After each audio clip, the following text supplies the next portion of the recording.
culture for Korean food is extremely bright, which is one of the reasons why I was so excited to do this multicultural show. And when we first spoke about it, I had so many different ideas for Korean fusion because a lot of the flavors are very bold and bright, and I love cooking with them. It's one of my favorite cuisines, and I demonstrated today that there's a plethora of different menus and different ways you can use traditional Korean ingredients, and the food, the end result is amazing.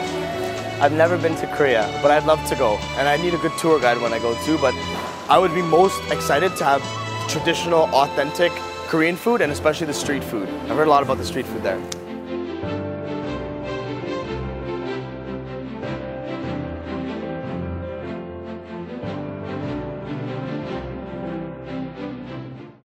So in this bowl, what it's gonna be, we're gonna do a black and sesame crusted tuna dish. And this is gonna be served on an Asian pear and green apple salad. It's delicious. And we're gonna do a gochujang aioli. So I'm gonna use gochujang, mix it with some mayonnaise and some lemon juice, and we'll have a really nice sauce. Very, very, very exciting. So in a bowl, I will have some Asian pear. Asian pear. Yeah, it has a lot more crunch to it, a lot more water content. Green apple. Yeah, just chop.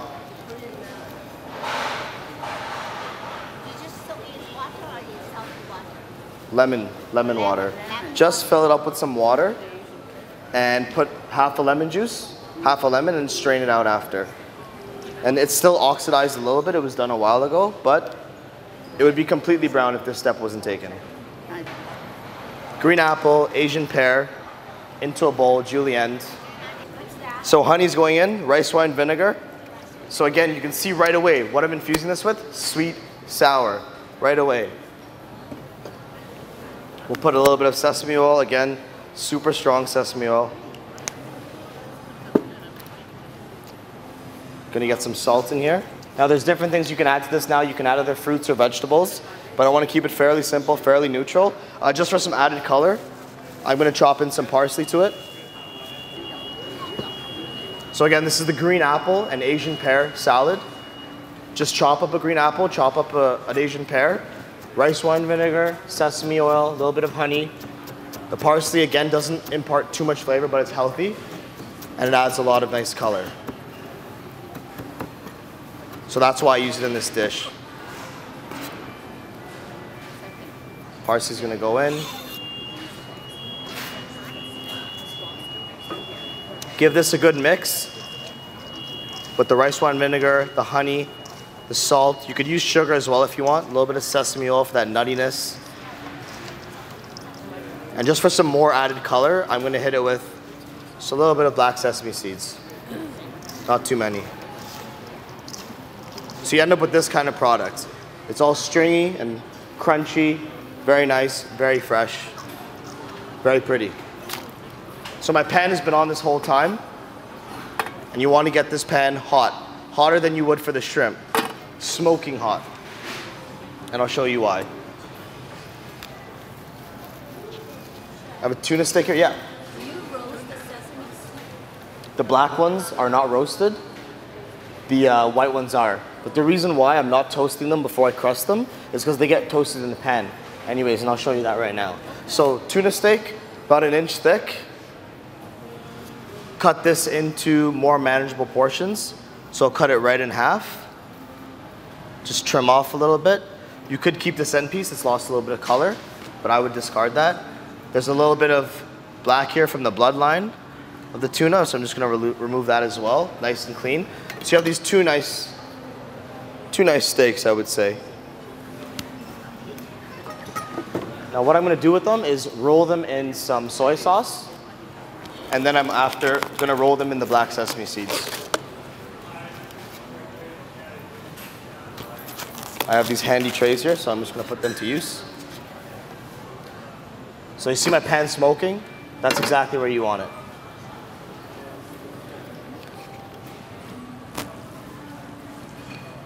I'm not using all the soy sauce, I'm just rolling the tuna in it. Just as you would any protein or meat before you cook it, you hit it with salt and pepper. I'm not gonna use pepper with this dish, but I will use the soy sauce, and you'll see how I just roll it.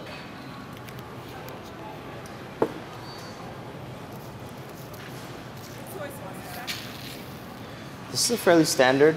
Kikkoman, I think. Kikkoman, very popular brand. I believe you find this in most places. Sesame seeds down. Those are black sesame seeds. So all I do is, and this is very simple, there's no magic, because when you taste it, I think you're gonna think I did something that I didn't. Tuna is just gonna go rolled into the soy sauce, just like that. You might think it's a lot of soy sauce, but I'm brushing a little bit of it off. And you have to remember, the soy sauce is not penetrating to the middle of the tuna. So when you bite into it, it's only on the outside, right? And I'm gonna generously coat it in black sesame seeds. And the way to do that is just to keep rolling it. So the fingerprints that you leave on this eventually get covered up. And you want a really good crust of sesame seeds on this. It would help if you had a bigger plate, so it's kind of squished in here. But I'll just kind of roll it back and forth. That one's done. Again, get my pan smoking hot again. I don't want too much oil in the pan for this dish because the sesame seeds will soak that up. So just a little bit of oil. And repeat the process. Gonna roll this in soy sauce. Shake a bit of this off and into the sesame seeds. If you have bigger plates, then it's a lot easier, but I'm kind of just squishing it in here a bit.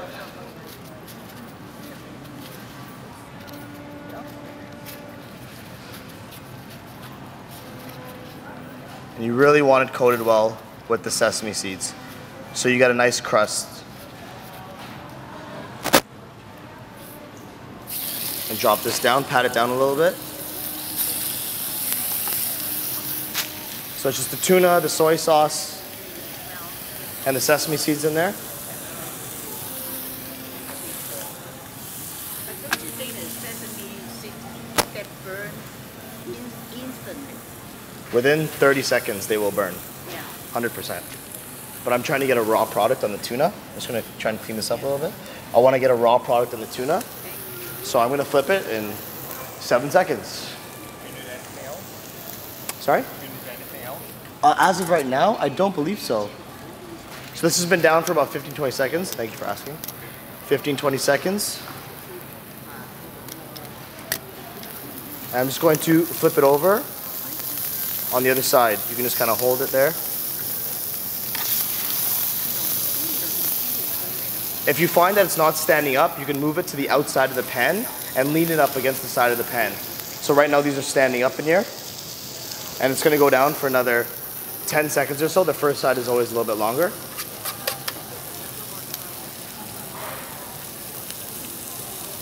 I drop it on the side now, you can see. Okay. What I'm trying to do is create a white ring. Oh, how you guys doing? What I'm trying to do is create a white ring around the tuna, but the inside is gonna be completely raw, dead center. So we're looking at 15 seconds per side, a little bit longer on the first one. So again, the last side now. A good trick to know if you're getting this white ring is to check the end piece, because you can see. So about 15 seconds we're looking at per side. If it's not raw in the middle and it's fully cooked through, then I would reckon that you are wasting a good piece of tuna steak. And you'll see why.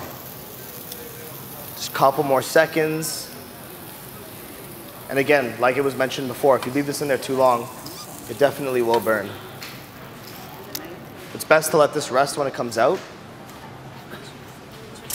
Time is not a luxury that I have today. So I'm gonna get right into it. The salad is good to go. Anyone wanna test the salad before I send it out to make sure that I don't get sent home early? Anybody wanna try? Would you like to try, sir? You're okay? We'll try it eventually.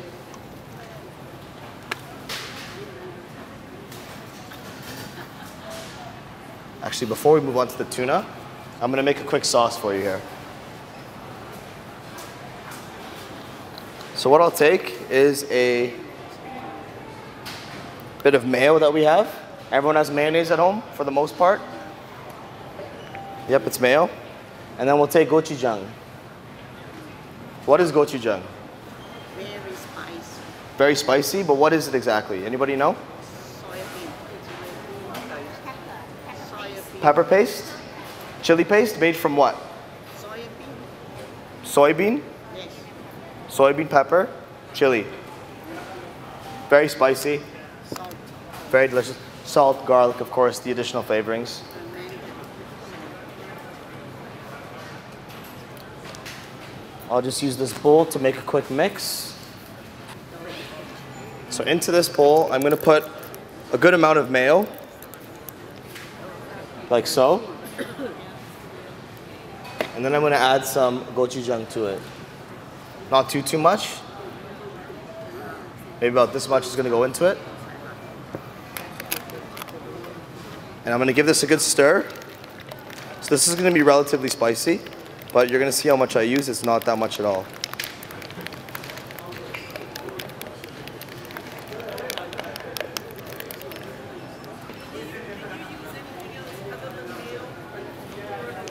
Well, to make an aioli, it's mayonnaise based. So to use something else, it wouldn't be an aioli. It would be a sauce or another condiment that you're using. But for this application in aioli, it's always going to be mayonnaise based. In our kitchen, we make mayonnaise from scratch, which is just egg yolks, oil, a little bit of mustard. Oh, hello, sous chef. How are you? Good, how are you? I'm amazing. Gochujang aioli here. I brought a squeeze bottle from work. You can get them at the dollar store, but they're great. I love them. I'm just gonna pour this in carefully, just like that. And I'll make a little bit more, so I'll keep that container. That's what we're gonna use. So with the tuna, really sharp knife, and you want to cut small pieces into it. So you see the product that you have, how it's white around the ring? The inside is dead center, dead raw. That's definitely the product you want. Very sharp knife. If it's catching, flip it over. There you go.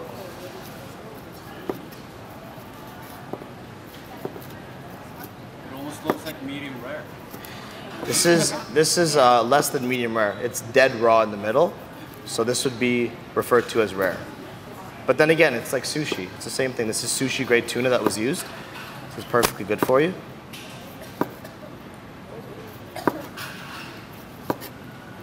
I'm actually gonna plate this up on the plates if that's okay. Do we have enough plates? Oh, okay. Okay, great.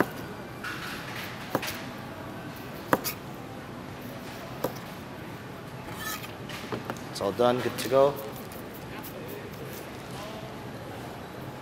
It's hot in here.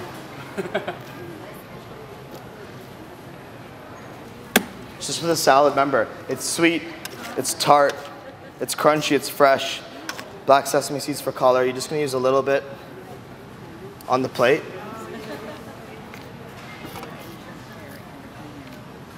Just like that.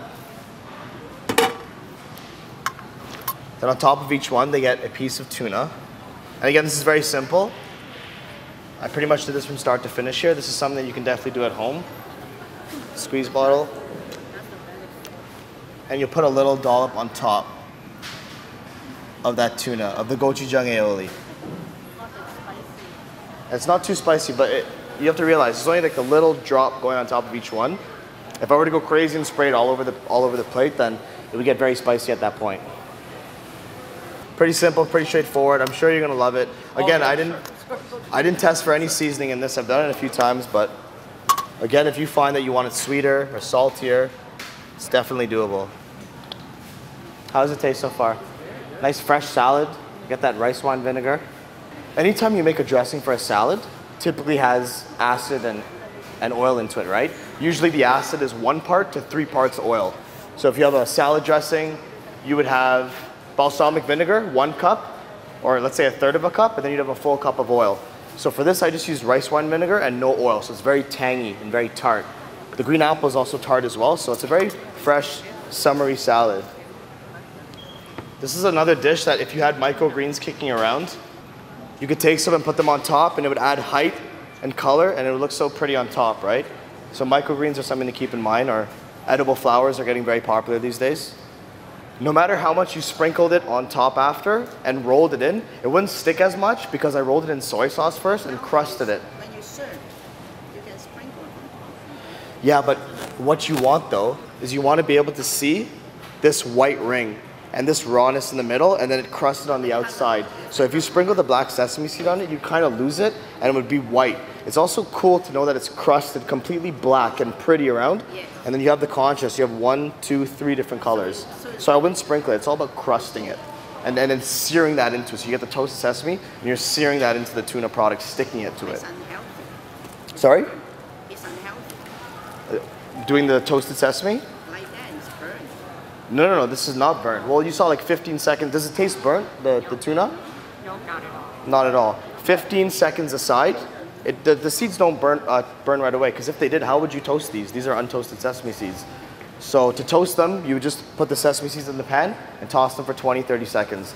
So I didn't have it down for more than 20 or 30 seconds on any other side. And if it was burnt, you'd get that bitter flavor. How did it taste? 2 thumbs up. Okay, great. I'll take it. I'll take it. So the tuna, if you go shopping, what are you looking for? I always like to get sushi grade tuna. There's different types, but sushi grade tuna is always best, and they definitely have it here.